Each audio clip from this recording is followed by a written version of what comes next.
Alright, for this problem we have a triangle and it has one angle that measures 65 degrees, so let's draw this triangle out. We'll call this 65. And it says, what is the measure of the angle formed by the angle bisectors of the other two angles? So I'm going to draw an angle bisector from here and one from here. Now, I don't really know a whole lot about these angles, but why don't I call this one X here, which means that this one's X, because it's an angle bisector, so they must be the same. Well, and then I can do Y for this one and Y for this one. So essentially what I have here is 2X plus 2Y, plus 65,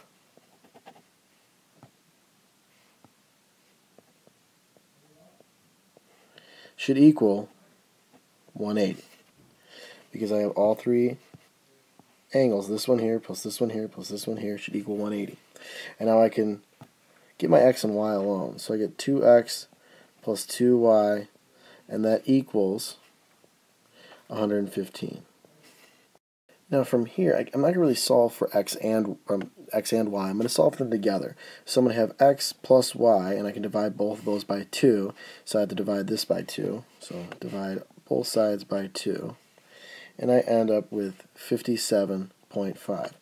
Now the angle that I'm solving for is this one right here. It's created by the two angle bisectors. So if I know what x plus y is, I should be able to get this third angle, the triangle. So if x plus y is 57.5, I can take 180 minus 57.5, and I get 122.5. So my answer is 122.5 degrees.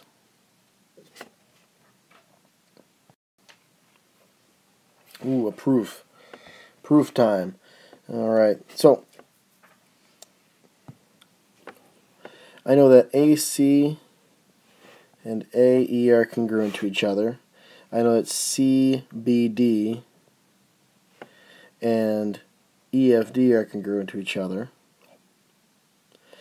And I want to prove, so I'll do that in blue, BDC, this angle here and this angle here are congruent to each other. So blue is what I want to prove, red is what I know. So if I know that these two angles are congruent, well, I know that AE and AC are congruent, and I can think about that if sides then angles theorem. I know that these two are congruent. And then if these pairs of angles are congruent, and these pairs of angles are congruent, I have no choice, meaning the no choice theorem, but to show these two are congruent as well. So let's write it out. Pretty quick proof.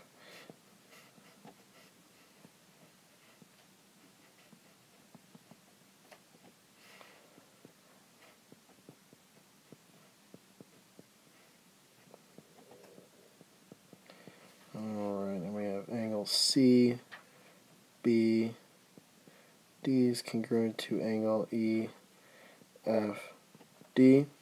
So for step 2 here, I know that angle E, and I can write it as angle E because there's no other angle associated with that vertex, is congruent to angle C. And I can just use angle C for the same reason. And that's if the sides are congruent, then the base angles are also congruent.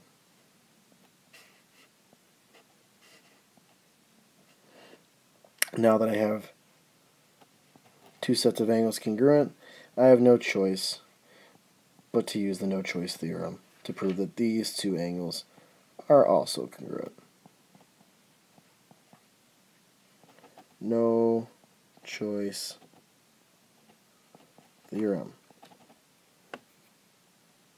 And that's it. Alright. Once again, we're solving for x and y. I want to try and avoid using a system of equations in any way possible.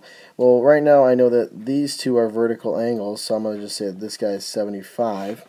And if that one's 75 and I have 95, well, 95 plus 75, that gives me, let's see here, 170. So that means that x right here has to be 10. This is a triangle, it adds up to 180. Alright, my next move.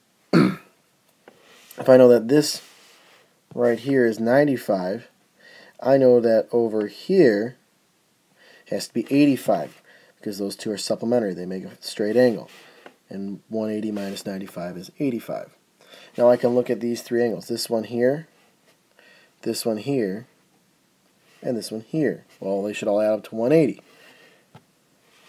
So I'm going to have 85 plus 39 plus y equals 180 because it's a triangle. And I combine my like terms. I get 124 plus y equals 180. I solve for y and I end up with 56. So I have my x and my y. I have answered the question. It says find x and y, and I am done. Alright, last problem.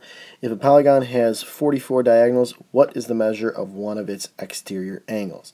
So polygon has 44 diagonals. I'm thinking my diagonal formula. So d equals n times n minus 3 over 2. Make sure you know all your formulas. Otherwise, you will not do well on this test. Alright, so it has 44 diagonals. I can plug in what I know. So 44 equals n times n minus 3 over 2. And it wants to know the measure of its exterior angles.